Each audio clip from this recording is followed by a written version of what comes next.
Good morning all of you. एक बार फिर से आप सबका हमारे इलाहाबाद स्टडी सेंटर में बहुत बहुत स्वागत है।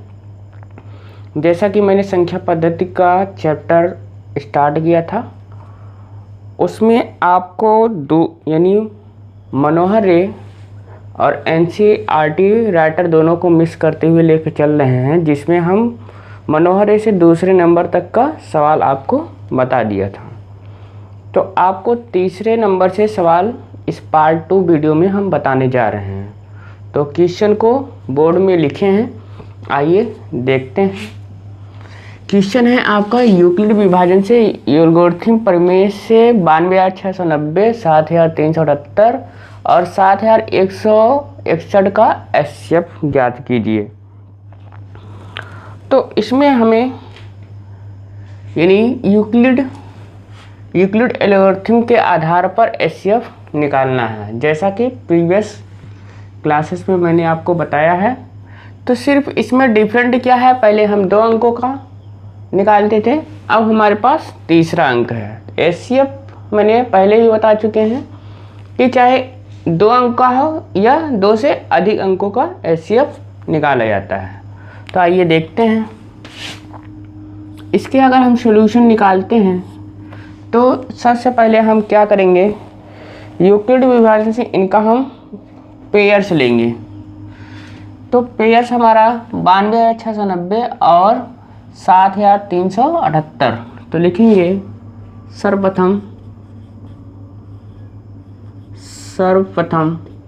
92,690 और 7,378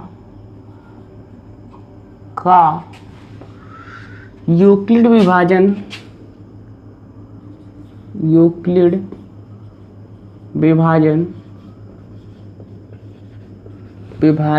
एल्गोरिथम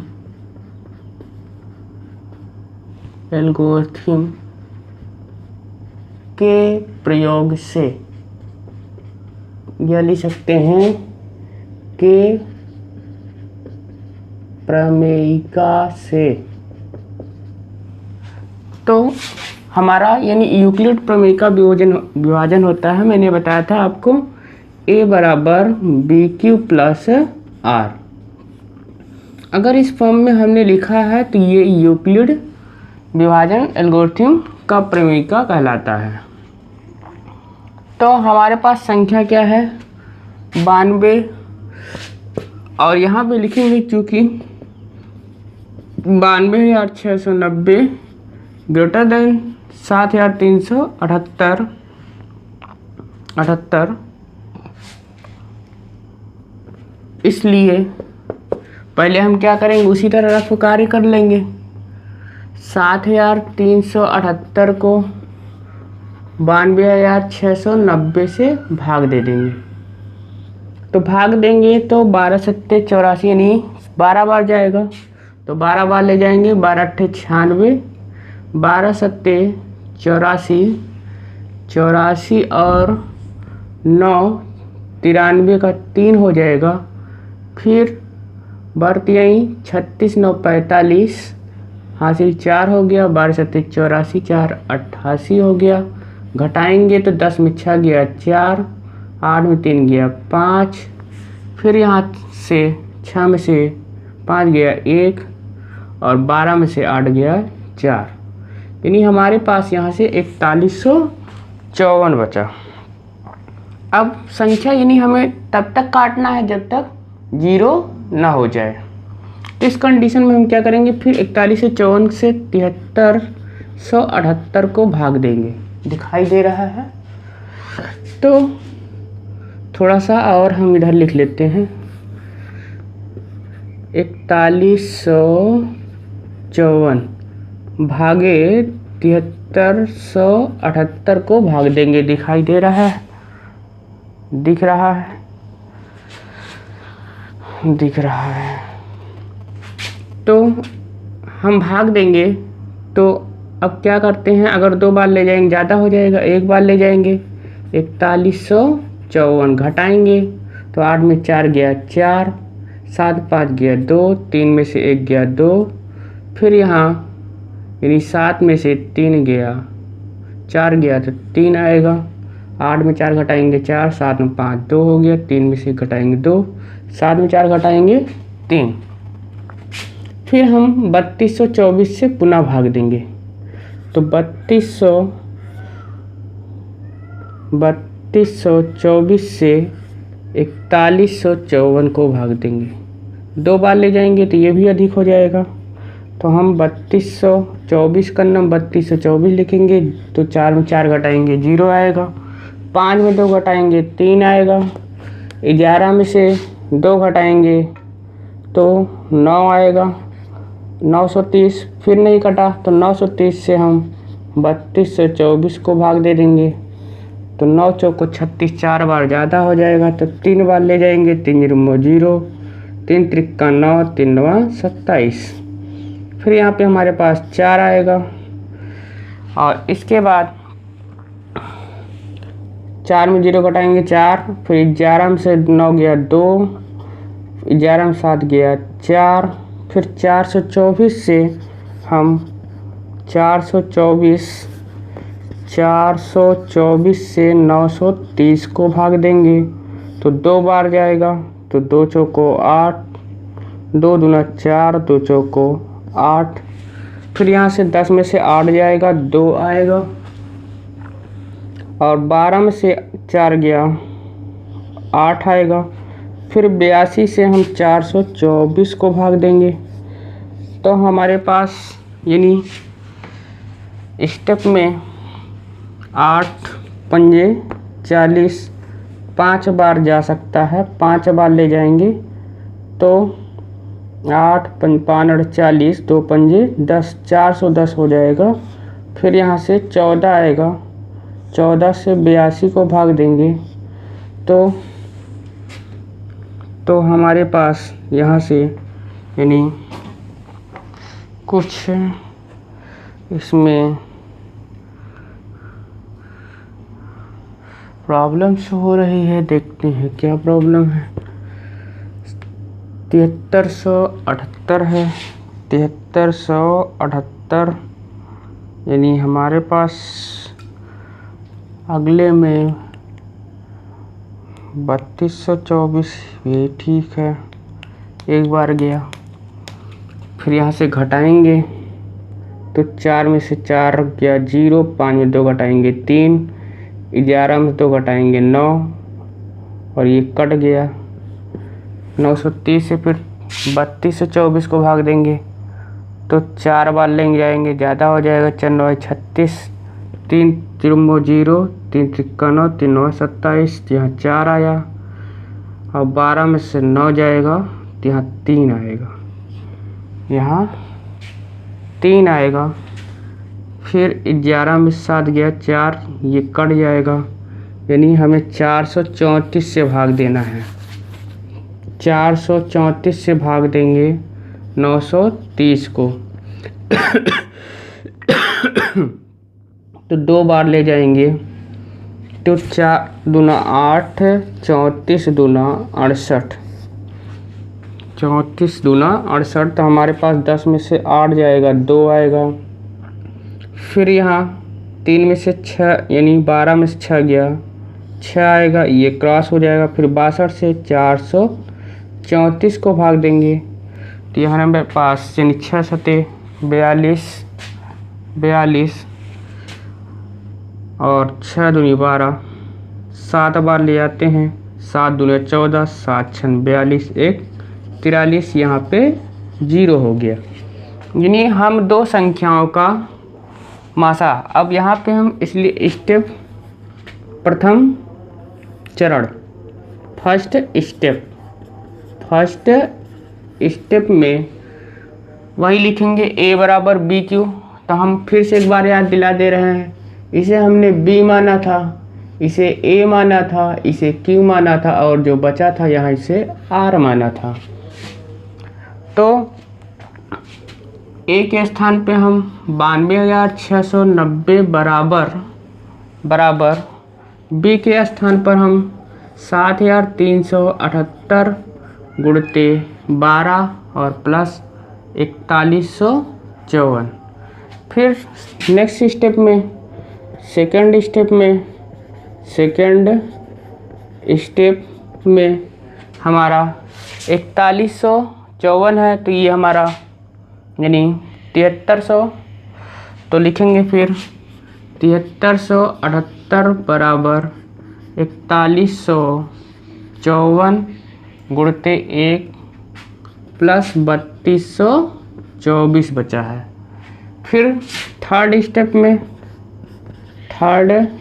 स्टेप यानी तृतीय चरण में हमने क्या किया है, 4154 बराबर 3224 गुणते 1 प्लस शेषफल हमारा यहाँ 930 है। फिर चतुर्थ चरण में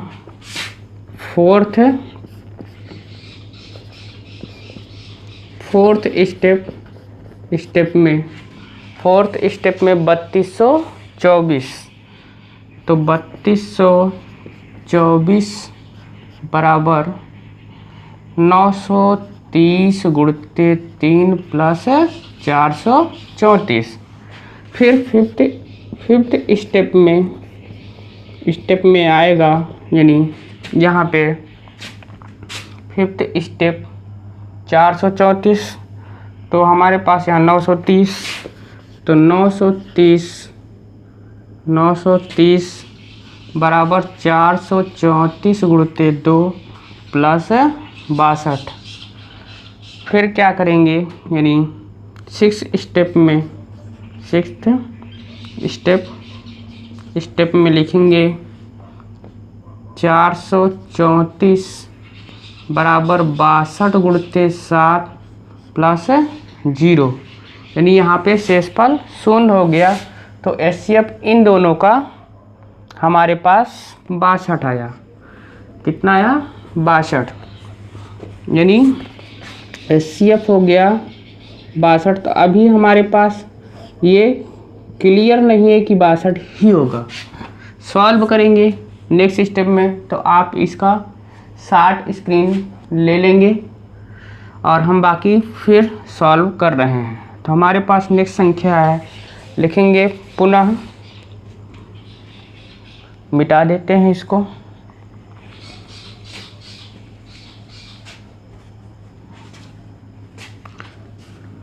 मिटा देते हैं इतना।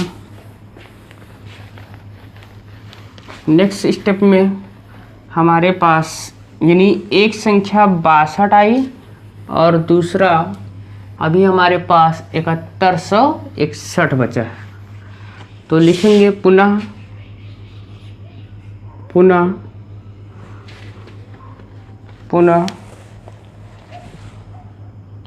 या लिख लेंगे परंतु पुनः 62 और शेष पद, हमारा शेष पद बचा है, शेष पद 7161 का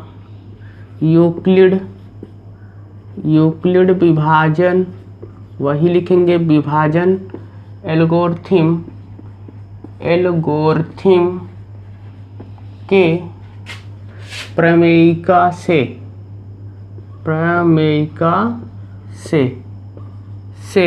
तो एल्गोरिथम प्रमेयिका वही होता है, मैंने बताया A बराबर BQ प्लस R से सॉल्व करेंगे।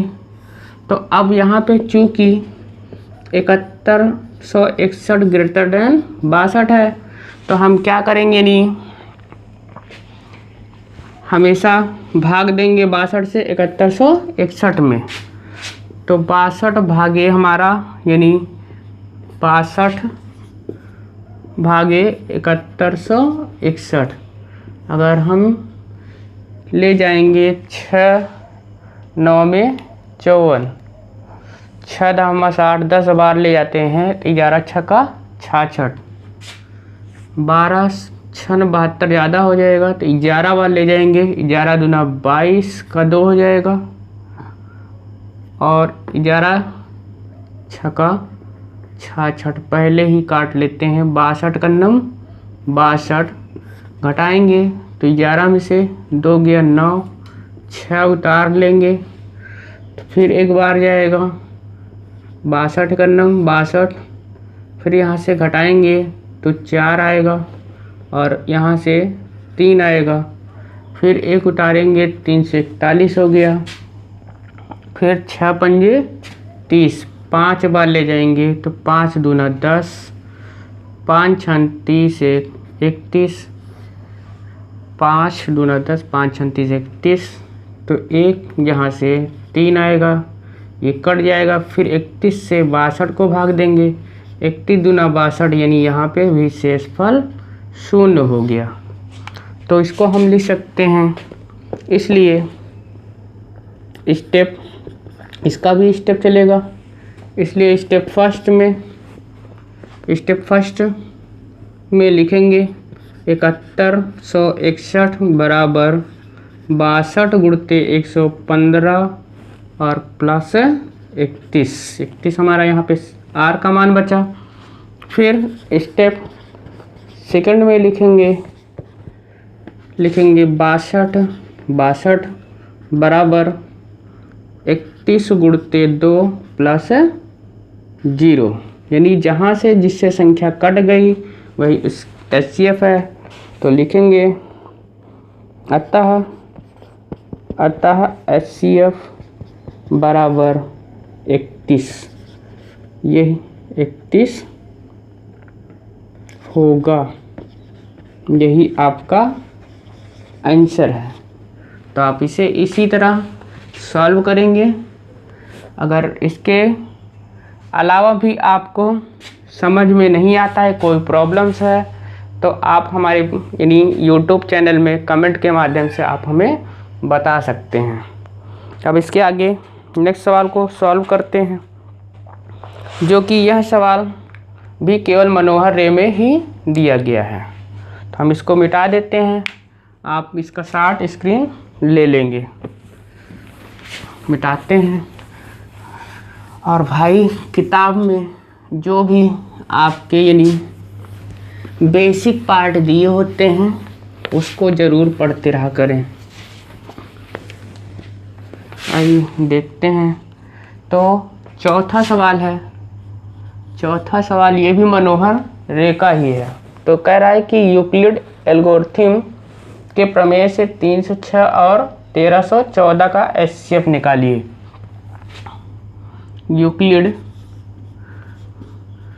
यूक्लिड विभाजन क्वेश्चन लिख लेंगे, विभाजन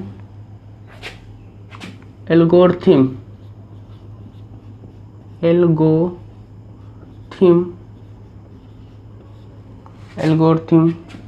के प्रयोग से 306 और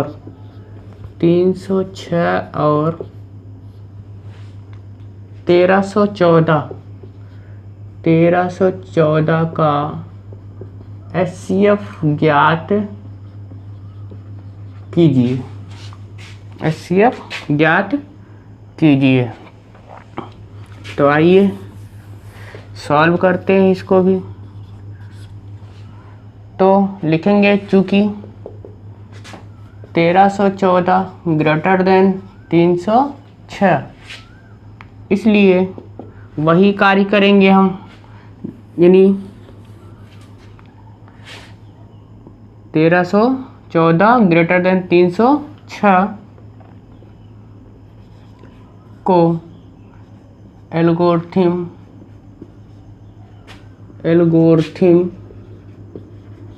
प्रमेयिका से तो सॉल्व करेंगे। तो हमारे पास छोटी संख्या 306 है, तो 306 से 1314 को भाग देंगे तो 3 चौको 12, 6 चौको 24, यानी 4 बार जा सकता है। 4 छन 24 का 4, यहाँ 2 हो जाएगा, 4 3 12, तो 0 11 में से 2 गया 9 आएगा। फिर यहाँ से ये यानी 90 बचेगा हमारे पास। फिर 90 से 306 को भाग देंगे, 306 को भाग देंगे, 9 चौको 36 यानी 3 बार जाएगा, 9 त्रिक 27, फिर हमारे पास 6, यहाँ 30, 36 बचेगा। फिर 36 से 90 को भाग देंगे तो 36, 3 या ले जाएंगे 108 ज़्यादा हो जाएगा, तो 36 दूना 72 लिखेंगे। तो यहाँ से हमारे पास 18 बचेगा। 18 से 36 को भाग देंगे तो 18 दूना 36, यहाँ से ये 0 हो गया। अब स्टेप्स लिखेंगे, इसके स्टेप्स लिखेंगे तो फर्स्ट स्टेप में हमने एल्गोरिथम हमारा क्या होता है, a बराबर बी क्यू प्लस आर। इसको हमने कहा था हमेशा ये ज़रूरत पड़ेगी एल्गोरिथम में। तो फर्स्ट स्टेप में हम लिखेंगे, यानी ये हमारा b का मान, a का मान और ये q का मान, यहाँ जो शेष बचता है वो r का मान है। इसी तरीके से स्टेप्स होते चले जाएंगे। तो फर्स्ट स्टेप में a का मान हमारा 1314, तो 1314, b का मान 306 और q का मान 4 प्लस r का मान 90। फिर सेकंड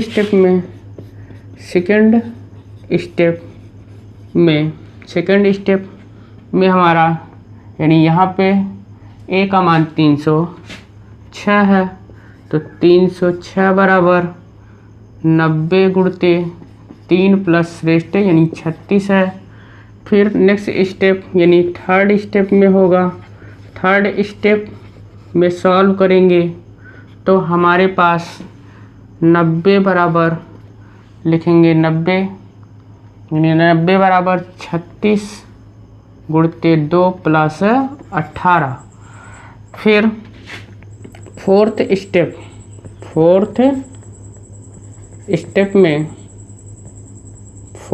स्टेप में सॉल्व करेंगे तो यानी चौथे चरण में, तो 36 बराबर 18 गुणते 2 प्लस 0 शेषफल, यानी यहाँ से कह सकते हैं, इसलिए HCF जो होगा वो 18 होगा, यही आंसर है। तो इसे भी आप नोट डाउन कर लेंगे। अगर आपके पास NCERT बुक है तो सवाल आपके पास बढ़ जा रहे हैं, तो इससे कोई नुकसान नहीं होगा। मैथमेटिक्स में जितना अधिक से अधिक प्रैक्टिस करेंगे उतना ही अच्छा रहेगा आप सबके लिए। आइए नेक्स्ट सवाल 5वां लगाते हैं। सेम ऐसे ही सवाल है, फिर तो आप इसका शार्ट स्क्रीन ले लेंगे, फिर आगे हम बताते हैं आपको। सवाल है तो आप सॉल्व करते रहेंगे इसी तरीके से। प्यारे प्यारे छोटे छोटे बच्चों, नेक्स्ट सवाल है आपका 5वां नंबर। ये भी सवाल मनोहर रे में ही दिया गया है। कह रहा है कि यूक्लिड विभाजन से एल्गोरिथम प्रमेय से 657 और 963 का HCF ज्ञात कीजिए। तो हम सवाल लिख रहे हैं, यूक्लिड विभाजन से यूक्लिड विभाजन एल्गोरिथम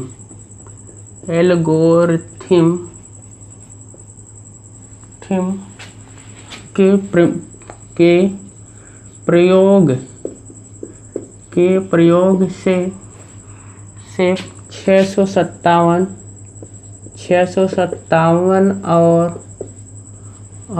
657 और 963 का HCF ज्ञात कीजिए। तो इसी तरीके से हमको करना है। तो इसका भी सलूशन, यानी अगर सॉल्व करते हैं तो लिखेंगे, चूँकि 963 ग्रेटर देन 657, तो यानी यहाँ पर 657 से हम भाग देंगे, 657 से भाग देंगे 963 को और स्टेप बना लेंगे। तो 657 भागे हमारे पास यहाँ से 963 को भाग देंगे तो 2 बार नहीं जाएगा, 1 बार ले जाएंगे। तो 657 91 657 लिखेंगे। 13 में 7 गया 6 हो जाएगा, 5 में से 5 गया 0 और यहाँ 9 में से 6 गया 3 हो जाएगा। 306 से 657 को भाग देंगे तो हमारे पास 2 बार जा सकता है तो 312 हो जाएगा। तो 7 में 2 गया 5, 5 में से 1 गया 4, फिर यहाँ से हमारे पास यानी 2 बार लगेगा सारी भाई, 3 दूना 6 यानी 612 हो जाएगा। 7 में से 2 गया 5, 4 में से 5 में से 1 गया 4, ये कट जाएगा। 45 से हम अब 306 को भाग देंगे, 306 तो 4 सते 28, 7 बार ले जाएंगे, 7 पचे 35, 7 पचे 35, 7 चौको 28, 3 31 ज़्यादा हो जाएगा तो हम 6 बार ले जाएंगे, 6 बार ले जाएंगे, 6 पंजे 30, 6 चौको 24, 3 27, यहाँ 6 बचेगा। फिर 10 में से 7 गया 3, 36 से 45 को भाग देंगे तो 36 का नाम 36, 9 आएगा, 9 से 36 को भाग देंगे, 9 चौको 36 यानी यहाँ से भी कट गया। HCF हमारा कितना आएगा 4। तो स्टेप में आप फर्स्ट स्टेप इसका भी लिखेंगे, इसलिए फर्स्ट स्टेप प्रथम चरण में हमारा 963 बराबर 657 गुणते 1 प्लस शेषफल 306। फिर सेकंड स्टेप में लिखेंगे, सेकंड स्टेप में हमारा यानी 657 बराबर 306 गुणते 2 प्लस 45 हो जाएगा। फिर थर्ड स्टेप में सॉल्व करेंगे तो थर्ड स्टेप में हमारा 306 यहाँ आया है तो 306 बराबर 45 गुणते 6 शेषफल 36 है तो 36 लिखेंगे। फिर नेक्स्ट यानी फोर्थ स्टेप चौथे चरण में देखेंगे तो 45 यानी यहाँ पे 45 ए का मान है तो 45 बराबर 36 गुणते 1 प्लस 9, अभी भी नहीं कटा तो फिफ्थ स्टेप में जाएंगे। फिफ्थ स्टेप में सॉल्व करेंगे तो 36 बराबर 9 गुणते 4 और प्लस 0 यानी यहाँ 9 से कट गई तो इसलिए HCF का मान जो होगा वो 9 होगा। यही आंसर है। तो इस सवाल को भी आप इसी तरह सॉल्व करेंगे। देख रहे हैं यूक्लिड विभाजन में जो सवाल से हैं वो सेम है। तो इसी तरह आपका एक छठा सवाल मनोहर रे में दिया गया है। यूक्लिड विभाजन एल्गोरिथम के प्रयोग से 90 और 144 का HCF ज्ञात करना है। तो इसी तरह इसको भी ज्ञात कर लेंगे। सेम सवाल है, इसी तरीके से आपको कई सवाल सॉल्व करा चुके हैं। तो अब हम नेक्स्ट 7वें सवाल की बात करते हैं। जो 7वां सवाल है वो आपके NCERT बुक में भी दिया है और मनोहर रे के बुक में भी दिया हुआ है। तो सवाल को इसको मिटा देते हैं आप लोग।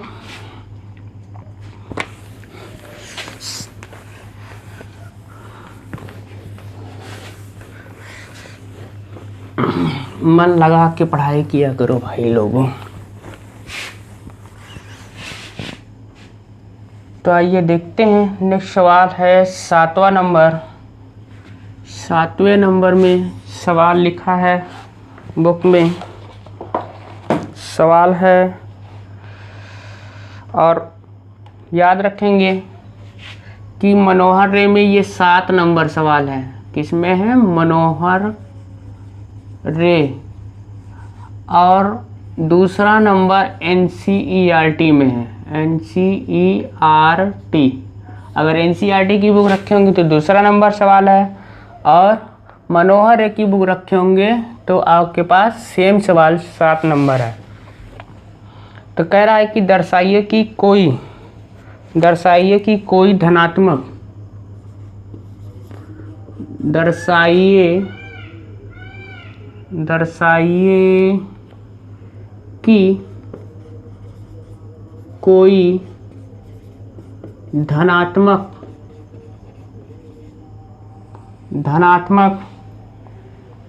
विषम पूर्णांक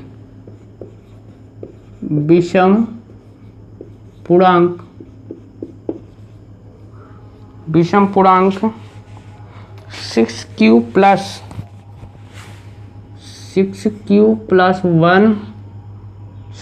प्लस 1 या 6q प्लस 3 या 6q प्लस 3 या 6q प्लस 5, 6q प्लस 5 के रूप का होता है,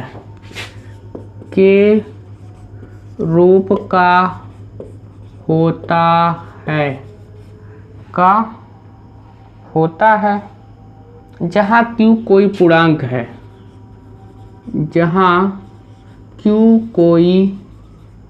पूर्णांक है, ये हमको कंडीशन दे रखी है कि q पूर्णांक है।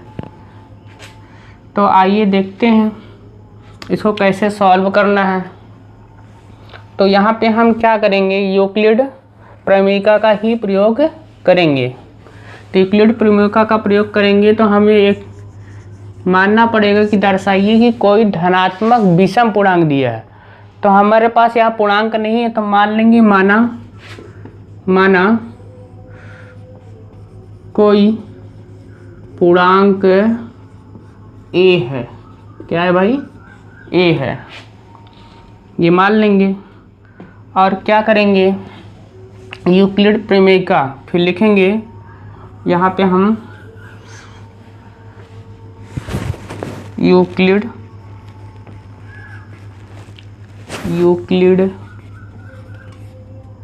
एल्गोरिथम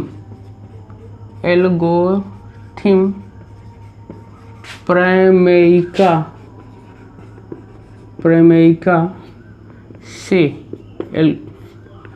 एल्गोरिथम प्रमेयिका हमारा क्या होता है भाई? अभी बताएं कि a बराबर BQ प्लस R। इसको हम इक्वेशन फर्स्ट मान लेंगे।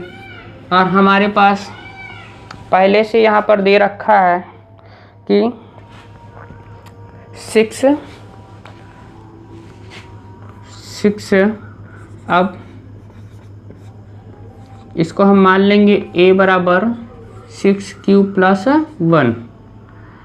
तो समीकरण 1 से अगर हम तुलना करते हैं, इससे समीकरण यानी 1 से तुलना कर देते हैं, तो लिखेंगे समीकरण 1 से तुलना करने पर, तुलना करेंगे तो भाई ऐसे कैंसिल हो जाएगा, और यहाँ से यानी b का मान 6 हो जाएगा। तो b बराबर कितना हो जाएगा? 6। ये बहुत ही ज़रूरी पड़ेगा हमारे पास। तो अब एक कंडीशन हमने आपको पहले बता रखी थी कि जो शेषफल होता है, यानी शेषफल r का मान वो या तो 0 के बराबर होता है या 0 से बड़ा होता है, यानी r greater than r equal 0। और दूसरी कंडीशन आपको बता रखे थे कि यानी भाज्य जो होता है, भाज्य b का मान वो सदैव यानी 0 से यानी बड़ा होता है, r से बड़ा होता है। यह कह सकते हैं कि यहाँ भी कि शेषफल जो होता है यानी वो शेषफल r से 0 से बड़ा या बराबर होता है, और भाज्य का मान यानी b greater than r, b का यानी भाज्य का मान सदैव r से बड़ा होता है। तो यहाँ पे हमें b का मान 6 मिल रहा है, यानी संख्या को हमें लेना है, या कह सकते हैं कि 6 b जो है वो 6 ग्रेटर देन r है। तो यह यहाँ पे इसी को हम पलट दें, या लिख सकते हैं कि r लेस देन 6, यानी हमें r का मान जो लेना है वो 6 से छोटा लेना है, 6 से छोटा लेना है। तो यहाँ पे हम सॉल्व करते चलेंगे, तो लिखेंगे कि जब r का मान, हमारे पास कंडीशन है r का मान 1 2 3 4 5, यानी 6 से छोटे 1 2 3 4 5, ये इतने ही मान होंगे। अब इसकी वैल्यू हम यहाँ पे रखेंगे, तो रखेंगे जब r का मान, जब r बराबर 1, r बराबर 1, तो हमारे पास वही समीकरण है a बराबर BQ प्लस 1। तो a बराबर अगर हम रखते हैं तो b के स्थान पे कितना रखेंगे 6q, और प्लस r के स्थान पे 1 रखेंगे। तो हमारे पास एक इक्वेशन सिद्ध हो गया। फिर जब दोबारा जब r बराबर 2, तो इसी में रखेंगे तो a बराबर 6q प्लस 2 हो जाएगा।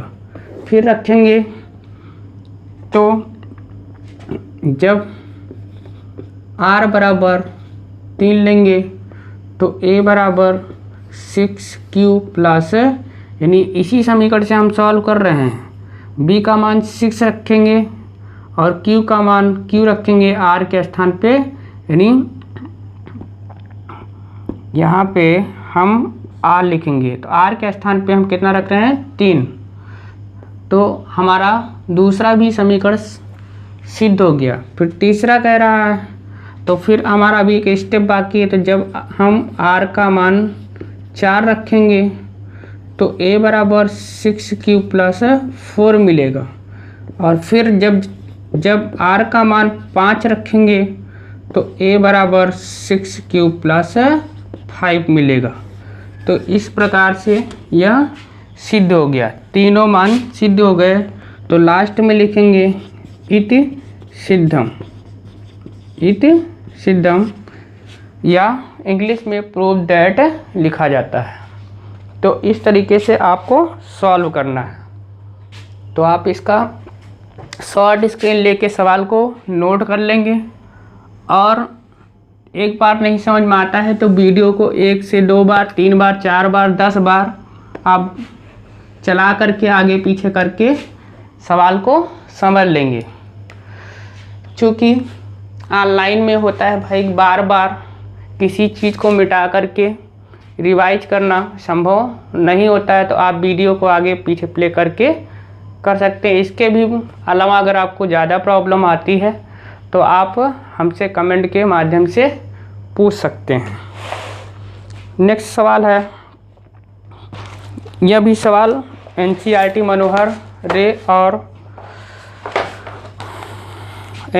मनोहर रे में दोनों में दिया हुआ है, तो आप इसे नोट कर लिए होंगे। तो मिटा देते हैं। कर चले हम पिता चेतन साथियों तुम्हारे हवाले वतन साथियों, गुनगुनाने का मन करता है भाई। चलिए सवाल देखते हैं 8वां नंबर। ये सवाल मनोहर रे में 8 नंबर पे है। मनोहर रे में 8 नंबर पे है, और एनसीईआरटी में 3 नंबर पर है, एनसीईआरटी में तीसरा सवाल है। क्वेश्चन दोनों सेम है। कह रहा है कि किसी परेड में 616 सदस्यों वाली एक सेना आर्मी की टुकड़ी को 32 सदस्यों वाले एक आर्मी बैंड के पीछे मार्च करना है। दोनों समूहों को समान संख्या वाले स्तंभों में मार्च करना है। उन स्तंभों की अधिकतम संख्या क्या है जिसमें वे मार्च कर सकते हैं। जब भी आपको अधिकतम संख्या की बात करें और 2 संख्याएं दी हों तो उसमें आपको हमेशा एचसीएफ ही निकालना होता है। अब जब न्यूनतम संख्या की बात की जाती है तो हमेशा उसका एलसीएम निकाला जाता है। तो यहाँ अधिकतम संख्या पूछ रहा है तो पहले प्रश्न को लिखते हैं। प्रश्न है आपका, किसी परेड में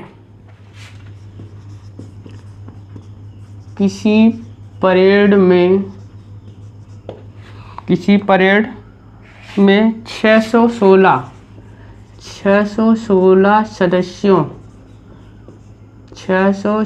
सदस्यों वाली एक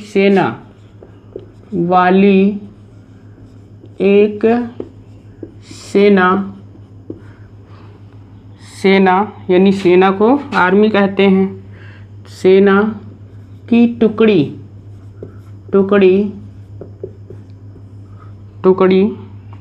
को 32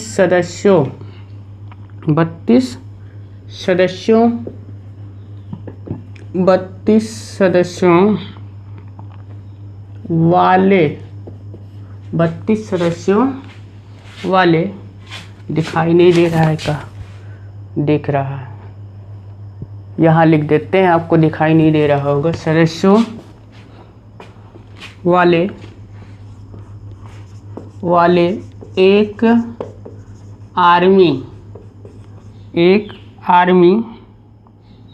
बैंड के पीछे भाई ये बैंड वैंड बजाते हैं जब मार्च करना रहता है इनको। अधिकतर ये 26 जनवरी 15 अगस्त पे बहुत ज़्यादा मार्च करते हैं। मार्च के पीछे मार्च करना है, क्वेश्चन में लिखा है मार्च करना है। तो दोनों समूहों को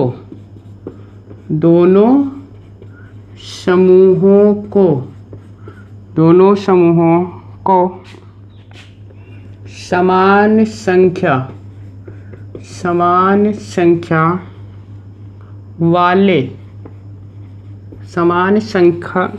वाले स्तंभों में मार्च करना है। स्तंभों में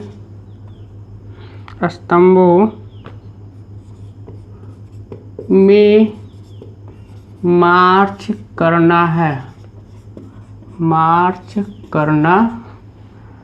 है। तो उन स्तंभों की अधिकतम संख्या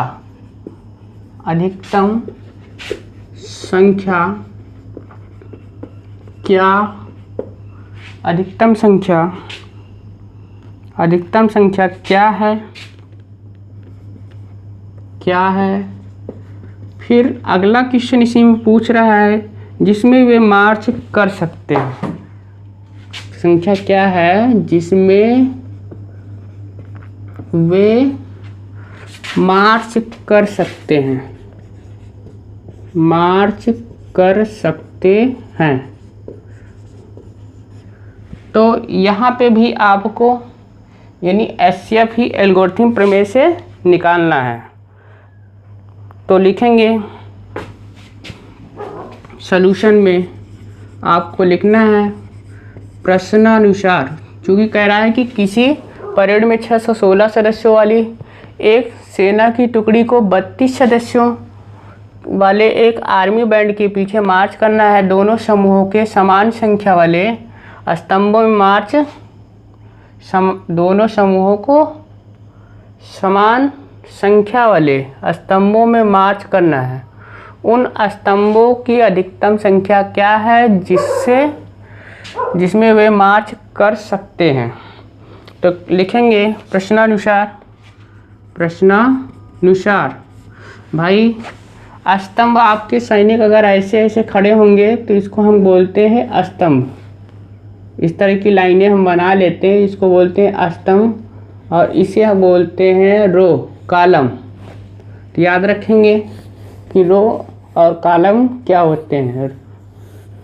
तो हम यानी इसको हम स्तंभ बोलते हैं, कॉलम, इसको कॉलम बोला जाता है इंग्लिश में। इस तरह सैनिक को हमको खड़ा करना है। तो लिखेंगे प्रश्नानुसार आर्मी की, भाई यहाँ भी आर्मी है ना, आर्मी की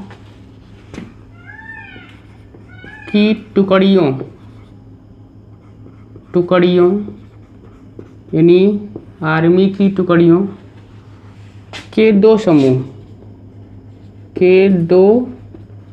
समूह है। कितने भाई समूह हैं? 2 समूह तथा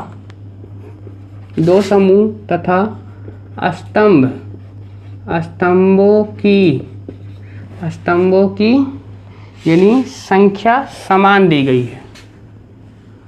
स्तंभों की संख्या समान है दोनों, यानी यहाँ पे हमें लिख कर रहा है कि दोनों समूहों के समान संख्या वाले स्तंभों में मार्च करना है। तो इसीलिए मैंने लिखा कि आर्मी की टुकड़ियों के 2 समूह तथा स्तंभों की संख्या समान है। तो पहली टुकड़ी में सदस्यों की संख्या कितनी है भाई? 616। तो लिखेंगे पहली टुकड़ी में कुल सदस्यों की संख्या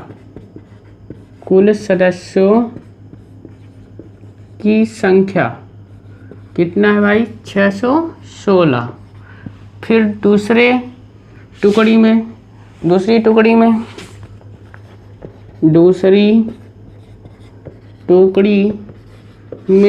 कुल सदस्यों की संख्या यानी हमारे पास 32 है। कितना है? 32 है। तो अधिक से अधिक संख्या हम पाने के लिए क्या करेंगे? इसका एचसीएम निकालेंगे। तो इसलिए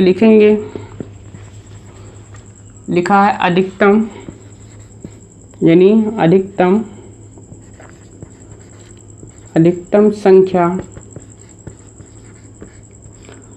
प्राप्त करने के लिए अधिकतम संख्या प्राप्त करने के लिए क्या करना होगा भाई? अधिकतम संख्या प्राप्त, या लिख लेंगे 60 में लिख दो, अधिकतम संख्या के लिए एचसीएफ ज्ञात करना होगा।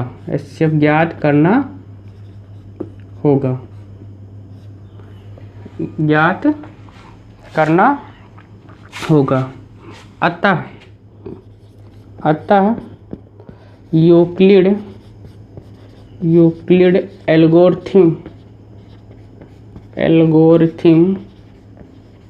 प्रमेयिका से सॉल्व करेंगे। तो एल्गोरिथम प्रमेयिका हमारा क्या है? A बराबर BQ प्लस RC, यही हमारा प्रमेय है। तो 2 संख्या है, तो हम यहाँ पर 32 छोटी है, तो 32 से हम क्या करेंगे? 616 में भाग करेंगे। 616 में भाग करेंगे तो 32 दूना 64 ज़्यादा हो जाएगा, तो 32, 3 दूना 6 भी ज़्यादा हो जाएगा, तो 32 पंजे तो ले जाएंगे। तो 32 पंजे ये भी 16 3 48, 16 बार ले जाएं, 16 दूना 32, 16 3 48, 3 51, अब भी बहुत कम है। 18 3 54 19 तिक 57 यानी 19 बार ले जाएंगे तो 19 दूना 38, 19 तिक 57, 3 60 हो जाएगा। 19 दूना 38 का 8, 19 तिक 57, 3 60। तो यहाँ से 16 में से 8 जाएगा, 8 बचेगा। तो 8 से और ये 0 हो जाएगा। तो 8 से 32 को भाग देंगे तो 8 चौको 32। यहाँ पे शेषफल कितना हो गया? 0। तो यहाँ पे हम लिखेंगे HCF कितना आ रहा है, या तो आप फर्स्ट स्टेप में लिख लेंगे। फर्स्ट स्टेप इक्वल लिखेंगे 616 बराबर 32 गुणते 19 प्लस 8। फिर दिखाई दे रहा है कि नहीं दे रहा है? नेक्स्ट यहाँ हम लिख देते हैं, नहीं दिख रहा होगा। सेकंड स्टेप में लिखेंगे, सेकंड स्टेप यानी द्वितीय चरण में लिखेंगे 32 बराबर 8 गुणते 4 प्लस 0। तो HCF हमारा कितना आया? 8 आया। HCF 8 आया। तो इसलिए स्तंभों की अधिकतम संख्या क्या होगी भाई? 8 होगी। लिखेंगे इसलिए स्तंभों की, हमसे पूछ रहा है तो उन स्तंभों की अधिकतम संख्या, स्तंभों की अधिकतम, स्तंभों की अधिकतम संख्या 8 होगी, 8 होगी। यही आपका आंसर है। तो वीडियो बहुत लंबी हो रही है, तो बाकी आपको नेक्स्ट पार्ट में जो भी सवाल शेष हैं उनको बताएंगे। और आपसे एक रिक्वेस्ट है कि आप इस हमारे चैनल को ज़्यादा से ज़्यादा शेयर करें और सब्सक्राइब करें, अपने मित्रों को भी जानकारी दें कि इस चैनल के माध्यम से आप पढ़ सकते हैं। धन्यवाद।